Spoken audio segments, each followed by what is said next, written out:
I made the mistake of tuning into the news over the past couple of days. The world is going mad. Fortunately, I have enough to do out here in the country that I can stay in my peace. The days go by so quickly here. There is so much to do. Hey guys, it's Katie Kate on the Homestead. It is a thick, humid day here in the country. It's very hazy. We have a lot of the wildfire smoke drifting into our area from fires that are burning out west, as close as Manitoba and northwestern Ontario. It's been making for some pretty eerie sunsets, that's for sure. I already have the dogs inside. They don't need to be out here today. The air quality is fairly poor, and I probably won't be overexerting myself out here today either. I'm finishing up my second cup of coffee. I thought I would walk around and show you what has been keeping me balls to the wall busy around here. It's not even summer yet, and I'm putting a lot of work into ramping up for those months. Well, first things first, I have been doing a lot of mowing. I am slowly learning how to properly care for all of this property.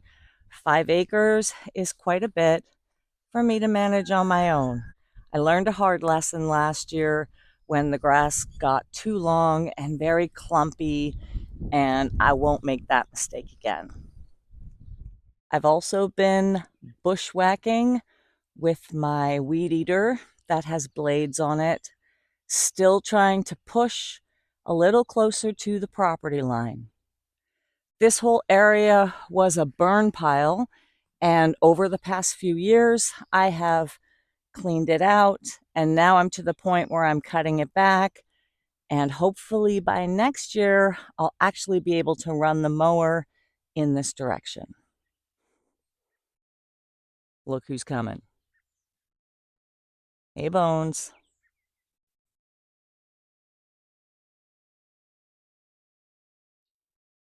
I'm still unearthing stuff from where I'm cutting back. Here are some bricks. I'm going to move these over to the fire pit. But I am pretty much all the way to the property line in this area.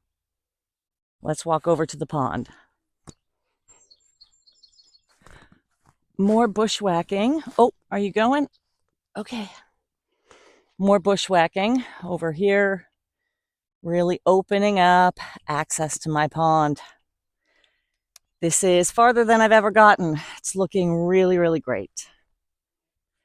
As I've been working around here this week, I love to hear the flapping sound of the pigeons flying overhead.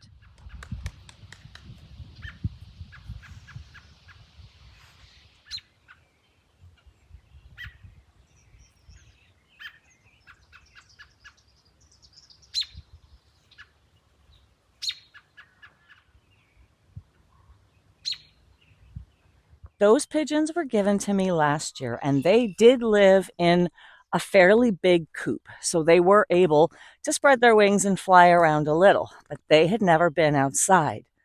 For the past year, they've really just been circling the area around the coop and on the roof of my house. And this year, I'm noticing they're flying farther and farther around the property, which tells me that they're gaining strength and confidence. It really reminds me of when I first got my turtle, and she came to me in a shoebox aquarium. And when I put her in a bigger tank, she really didn't have the strength to swim. And slowly, I upgraded her area, and now she can swim and she's really strong. She couldn't even get up the ramp to the basking station barely when I first got her. So it's been really fun to watch the pigeons spreading their wings and gaining strength and living their best life. It brings me so much joy to hear that sound over my head. Let's get these birds outside. Got bitten by a mosquito.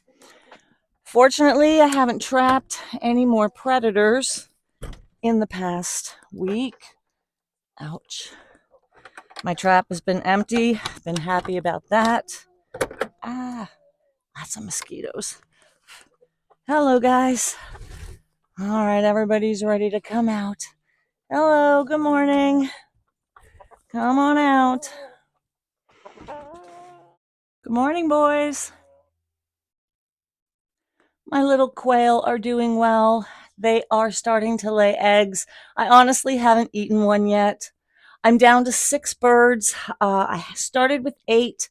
One died, and then I had one that was beating up the other birds. And this coop isn't that big. So I had some injured birds. I had some blood on some beaks. I ended up taking that quail out, and Scott took him back to his flock of birds where they have a bigger enclosure, and maybe he'll do better there. Honestly, 6 quails is enough for me. It's just myself and my son here. This is a small operation, and I like to keep it that way. I have a couple of meat birds going broody. I honestly haven't touched the eggs in a few days. I'm seeing one broken one there right now. I might empty this nesting box right here. This bird seems to be sitting pretty regularly. It's a bit unusual. They're not typically a broody breed, but hey, I'll take it. I'd love for her to hatch some chicks. The fence project has obviously been on hold. It's been 2 weeks since Scott's house fire. Obviously, all of this is secondary to dealing with the crisis. Having said that, things are moving forward. Scott has a beautiful trailer that he should be moving into as early as next week. It'll be on his property, and I suspect we will get back into a little bit of a routine. I saw Scott yesterday, and he told me he has a lead on a mini. So it's looking like we have the equipment to do the job. So I'm very excited to expand my animals' pasture really soon. I've opened up the barn for the summer. I have to get in and clean that stall out. That is pretty high on my radar.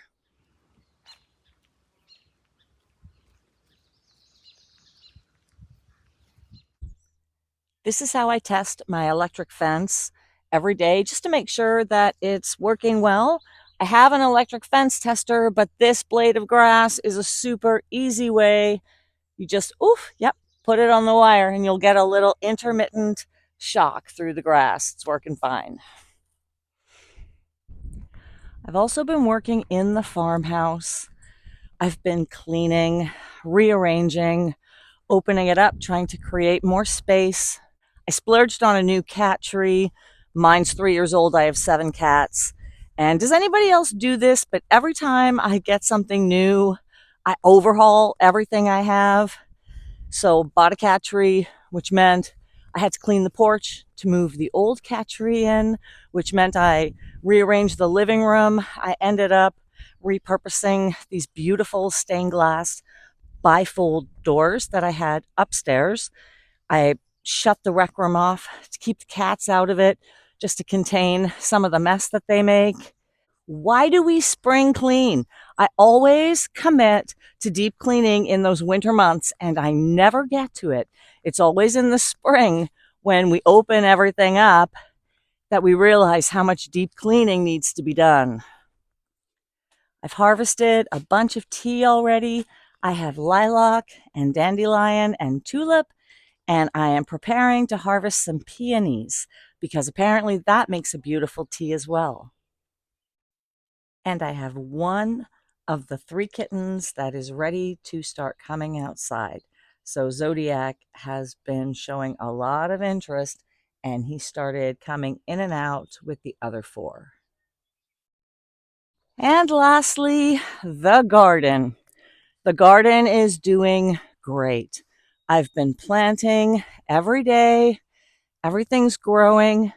I'm absolutely loving this weed barrier that I've put down. It is really controlling the overgrowth.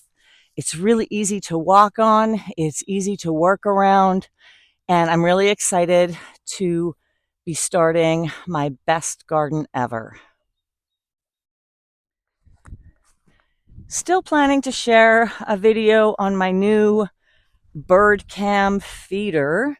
I'm having a little bit of problems getting the solar panel to work, so I'm going to spend some time today troubleshooting that, see if I can figure it out before I post that. I am loving this plum tree. When I braided it, I thought that these saplings were alders that were growing next to it, but they're plum saplings. And I'm just loving the shape of this as I've braided it together and weighted it down. It's got this beautiful circular growth pattern with these hollyhocks that have sprouted up in this area over the past couple years. And of course, Mr. Garden Snail is right there in the middle. I just love how it creates like an archway. I love the shape. And it's happy because it's producing plums. Scott says I just need to stress it out and it'll bear fruit. Okay, guys, well, that's all I really wanted to share today. Just a really light-hearted video of what's been keeping me busy and showing you how beautiful it is here. Everything is starting to bloom. Yeah, I'm enjoying every minute of it. Until next time, happy, healthy living. I hope you're all doing well, staying safe, staying kind, enjoying the weather as summer rolls in. I'm Katie Kate on the Homestead, and I'll see you later.